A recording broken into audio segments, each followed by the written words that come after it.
The moth lifts its dress, and everything beneath its hem's shadow sings. The grasses where lie the dead bull and flies, skating across its still open eyes, its mouth crusted over with clover and spit, while the maggots swim their patient circuits where the bull's genitals have rotted and dropped their bells. The moth slips through gnat-swarmed air onto the bull's hooves and flies past the bull's corpse beyond the outskirts of the barnyard. No dust from the moth's pleats opening and closing drops onto the dead animal's choir. A boy sees its black dress bob above him, sees in its shadow an angel to call his own. Let a sudden finish overcome him wherever the wild shadow lies flat its snooze, lies motionless, its wingdom among the barnyard grass. Let the earth take in the boy as it reeled the bull, and the worm work done unto him as unto the bull, his color gone and bone given into an end, making permanent the final pose of his suffering. Crooks into crooks, his body returning into itself as though into the first cell that splits until skin, until marrow, until muscle, until the maggot is king over body. Let the boy's skin be a tearing, to see it torn from him and wonder how, then wonder how far until the next time, the next boy. The moth flashes open its dress, then not, flash, then not, flaps over the dead boy, its shadow moving up his thigh to the hip, to the torso, lifting its garment across his nakedness. And the bull into the earth, and the boy into the earth, and the earth not full, the earth not full.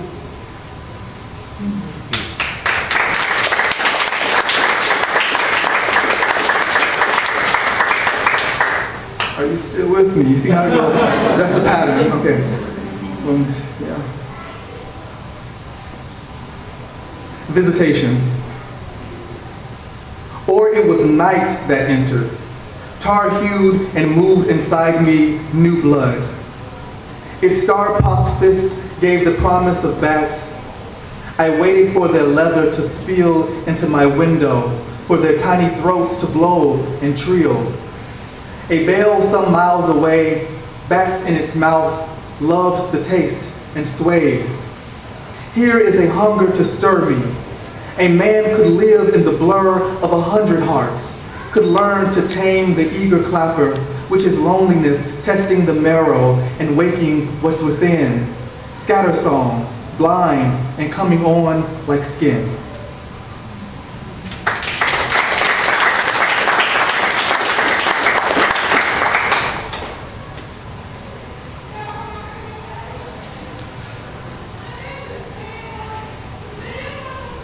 Love story. I was told I could turn my back to them. The sickle-mouthed angels who rummage through the church dumpsters looking for wings or food. One is a friend, febrile with addiction, drug rot blackened teeth freaked into blades from the sheath of his lips.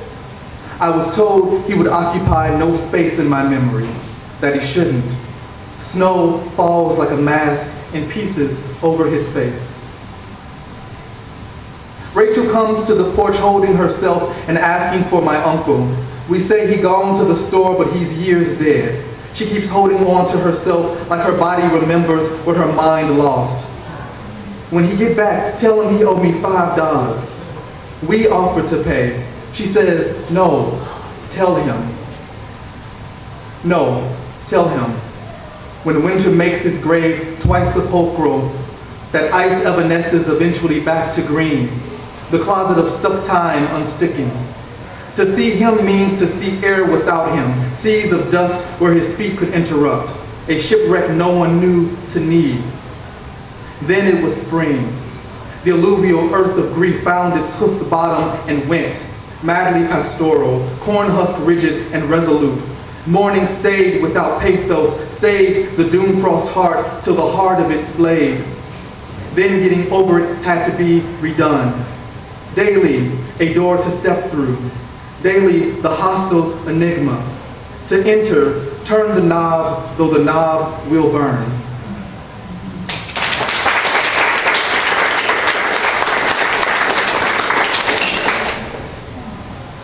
last year, maybe a year before last, one of my old supervisors from undergrad sent me a message.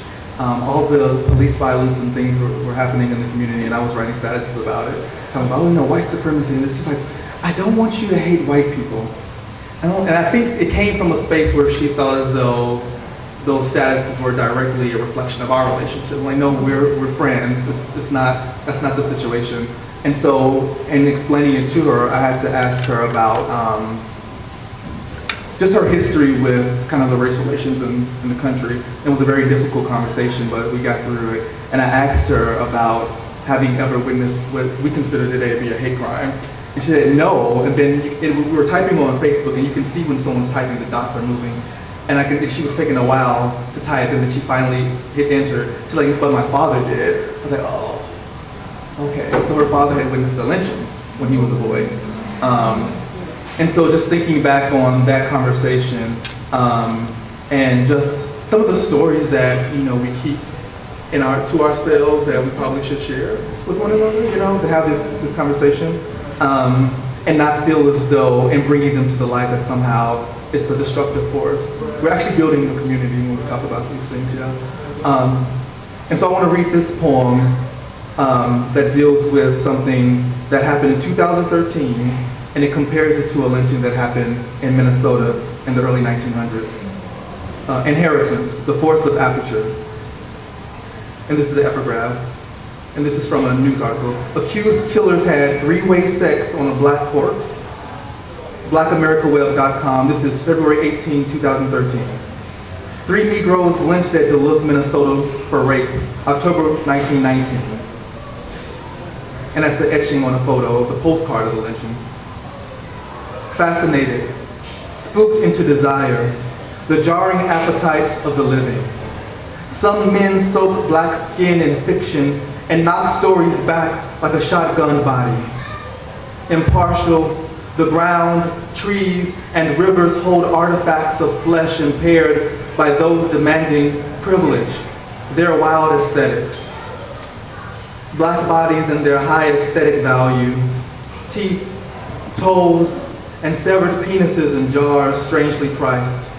A postcard, violent male, shows the photograph of 3 men lynched in Minnesota.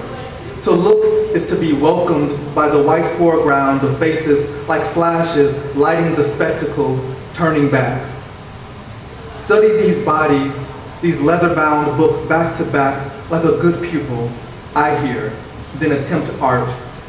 I read about 2 black boys strangled, made background for moaning white bodies. Canopic jars made of the mind, fetish museum made minuscule by killers speculating darkly what the dead can bear. Body a book of vulgarities, famine, ravage, jarring light, encounter, theft. Savage not made new, but grounded in what was always possible. Flesh a morbid center, unwound, skin carved into familiars. Western artists negrotized their brushes, painted African masks over bare canvas. Did aesthetes go blind when the myth looked back? Were Misters Clayton, McGee, and Jackson beautiful portraits hung in Duluth, Minnesota? Were Misters Glover and Rankin's rare collections? The snare of white faces stark against night's mocking background caught me looking in, caught me imagining backs bent as though before kings, our mouths open like jars.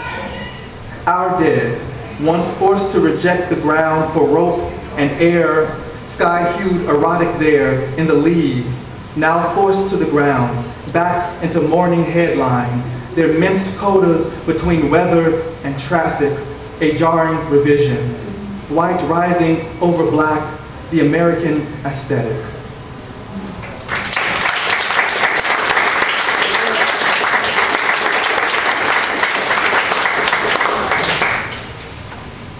Thank you very much. Selvage. A Rottweiler is the shadow of an angel of vengeance. The dog blows out a star's light while scratching its ribs. It augurs the fallen leaves like tarot, decodes the hot scales of a salamander as it burns through a cave's void. It watches the just-born children like watching a dream it cannot wake from. When it claws its own grave in a junkyard to the voice of Bessie Smith tumbling from a transistor radio, it stays for good. There is a pack of them, ravaged, made savage by cage and raw meat, BB gun pellets shot into their faces, till the red ponds of their wounds spill down. The cold ovals of metal chain interlock jowls against the onyx fur of dogs stolen from their owners. Howls scar the night. Some beasts bite when fear tells them to. They destroy other dogs, and the angel of their shadows looks away. In their old age, where do fighting dogs go? Where rest their abused bodies made four-legged hauntings? These precise lovers forced into vicious servitude. Their eyes rejecting moonlight shake at first when hailed, having not known such softness.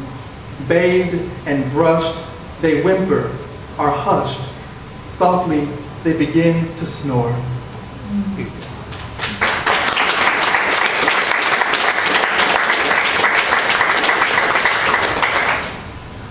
I always encourage people, like, if you want to get a pet, go to places where, you know, they have them who've been harmed or abused or mistreated. Like, get those pets. They need love too, right? Yeah. And they're really lovable. Like, they're beautiful. They never forget. They never forget. Which is good to say, because now you have a responsibility to help them heal, right? So it's a big responsibility to take in an animal that's been abused. But I think it's worth it. I think it's worth it. Let's do another sad poem, yeah? Okay. No, let's do a weird poem, then a sad poem. Okay. First words. A storm and so a gift. Its swift approach lifts gravel from the road. A fence is flattened in the course of the storm's worst attempt at language, thunder's umbrage. A tree is torn apart, blown upward through a bedroom window. A boy winnows through the pile of shards for the sharpest parts from the blown apart glass. He has a bag that holds found edges jagged as a stag's horns, or smooth as a single pane smashed into smaller panes that he sticks his hand inside to make blood web across his acheless skin, flexing like fish gills, O-lipped for a scream they cannot make. He wants to feel what his friends have felt, the slant of fear on their faces he could never recreate, his body born without pain. When his skin's pouting whelps don't rake a whimper from his mouth, he runs outside, arms up for the storm, aluminum baseball bat held out to the sky until lightning with an electric tongue makes his viscera luminescent. The boy's first word for pain is the light's new word for home.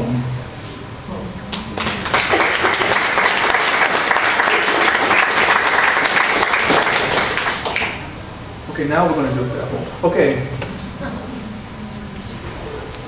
Sometimes we write poems for a selfish reason, like we might need a cathartic feeling to heal or something like that. And so this is a poem that I wrote for a friend who told me that he tried multiple times to take his life. And just thinking about the reason why that he did it. And I haven't shared the poem with him. I don't think I ever will. I don't think I ever will. And I don't think he's going to buy the book, thank God. Thank goodness. Don't buy my book, baby, I love you. So sonnet with the cut wrist and flies. 1. Blade to the soft, and the salt flashed open was the breakage of robins. 2. Blood dripped to the floor, splashed on the tile, painted a big toe. 3. The slit wood talked back. Sweet nothing in a red gown. 4. Wrist, noun, the carpus or lower part of the forearm where it joins the hand. To explore the joint. Window hinged on the edge of the body. To slice it, to peek into the cut and find the ribbon. 5. Blood veined by the rhapsodic. 6. A single mouth, its total face. 7. Risk, verb. to expose to the chance of injury or loss, hazard, to risk one's life. As the mind was made enterable, a boy stepped into, was natural in him, was his, and spectacular.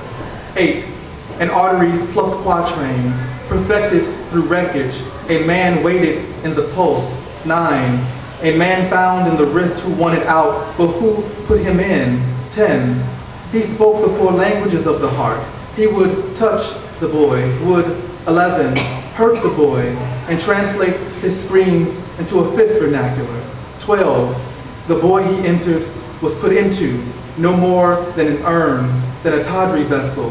13, sacrifice, a giving up of something valued for someone or something else considered to be of more value.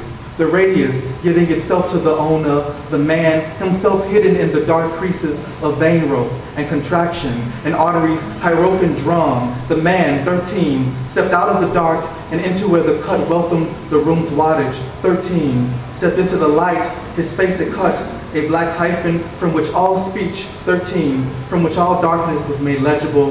13, the single mouth, his total face. 13, he would touch and call himself many names. 13, call himself a god, but he was no god. 13, but was easy to believe him a god, to walk to him, to relive how he got there. 13, stutter and suck. 13, was the sound of the cut closing in on them both to hold them there. 13, as before in the dark when no one was around, blood wild with knowledge.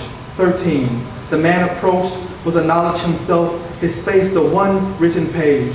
13, his option the sole option. He would take the boy, be mnemonic, be what had always been prefaced to. He reached out his hand. 14, and his fingers, thumbnail carving the boy's cheek, touched like flies.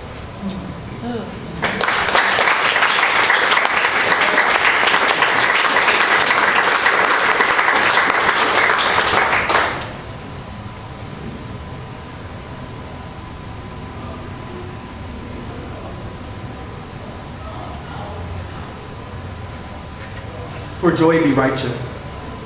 I wonder who will sing for me when I am gone. Roger Reeves, who's another excellent poet you might know.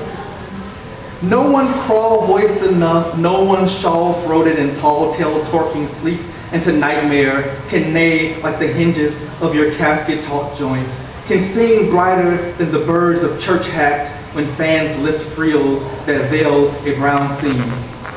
And what torment and why do you find that song is necessary adieu? Farewell, not in the dirt landing over your body, not in the burgundy crease the departing sun leaves behind. Farewell, discourteous, dead not yet. My friend, won't tears be enough? Won't the hollow piped wings tearing from behind you sting enough to amnesia you from recognizing any longer a human voice? The small animal in you thrusts for sky, rises out.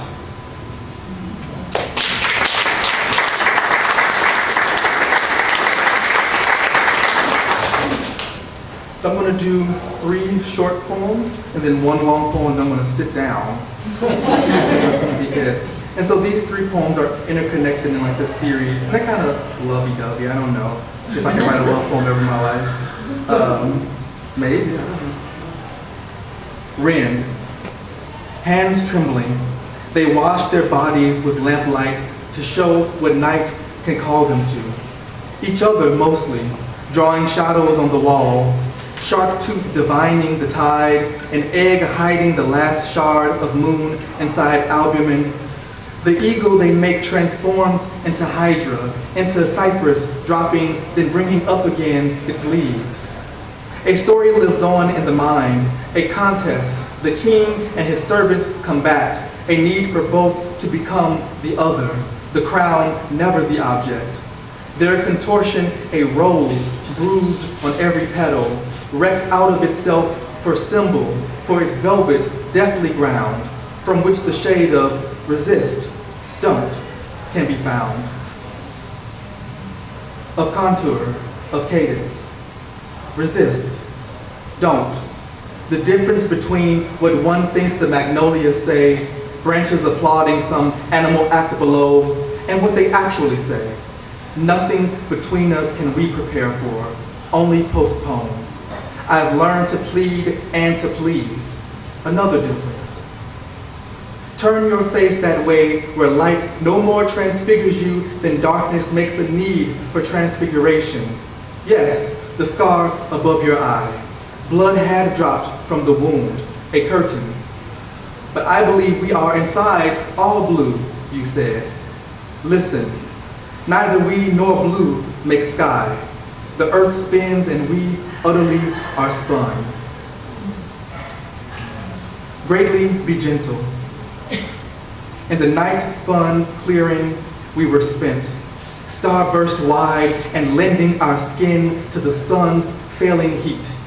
Where your hand sat, my clavicle met, unbending. Where are your arrows to pull this bow bone taut, till timid, till cracked, so night could crawl itself inside? Was a sharpness where you weighted yourself against me? Was a blind spot in my body's breakage where tightness was soldiered away, spread well-winged and with blade? A dream in my night broke my sleep. I only remember waking to street lights through the window, a dull yellow washing over everything. My darkness a lighter shade of itself. On my bare chest, light masked the door to the dream.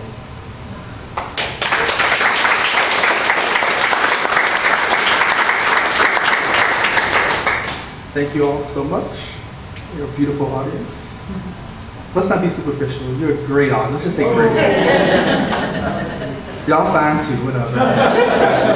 So this last poem is dedicated to my father, who I lost. He overdosed a few years ago, but he was a great father. He was cool. He wasn't always there, but you know, you can just be around someone and feel that they love you. It was that. It was that. Of shadows and mirrors. A ghost floats between my father's ghost and me. Haunt me if you want history. Bow's shadow looming through my window and across my neck, where an umbilical cord had once claimed each yet born breath. When I die, I'll die clutching final words on the final inhale. I think if I don't speak, then maybe I won't die. I remember the last time I saw my father, yellowed and bejeweled with drug rot and face craters where skin tried to hide in skin. Even today, the base of my family tree fumes alcohol and smoke from still hot circles of crack pipes. My mother's cesarean means she birthed me as tragedy hidden in bloody regalia, royalty scared of choking on bark broken from the husk of an addicted man. I love him, despite his struggle for homecoming, to have a throne and not a grave that looks like lips folding in when rain weakens the muddy perimeter. The darkness to fear is not the darkness earth makes of itself, but what earth would tell us if it parted those lips. Empty its sweet, sweet house. My grandfather sought at every threshold to keep evil from entering his house. I heard that salt stinging an open wound means it's cleaning out demons, but maybe its crystal mirrors are unwelcome, the body never wanting to see its own inner ugly. Would that we could make any pair of eyes see us new. Musicians play for survival on every other corner in the Del Mar loop. One man leans deep into the chords, into the hollow where nylon stretches to capture his sweat salt, so nothing darker than the pit of the guitar can get inside or get out.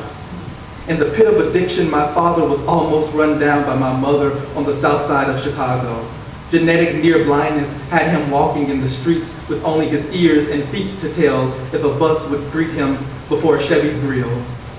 Was in a bevy of reeds by a filthy lake on the west side, where I heard a whistle break from the stalks and imagined a bodiless head calling for its body. Why leave behind a head unless it's always led to danger or boredom, the advent of dark flirtation? What else did my father hear in a speeding car's screeching horn? My mother barely recognized the torn down man, and he didn't see her at all, squinting between high and death. It's death that blinds with excess clarity, like seeing someone stripped to his essentials, a tree minus nest or leaf.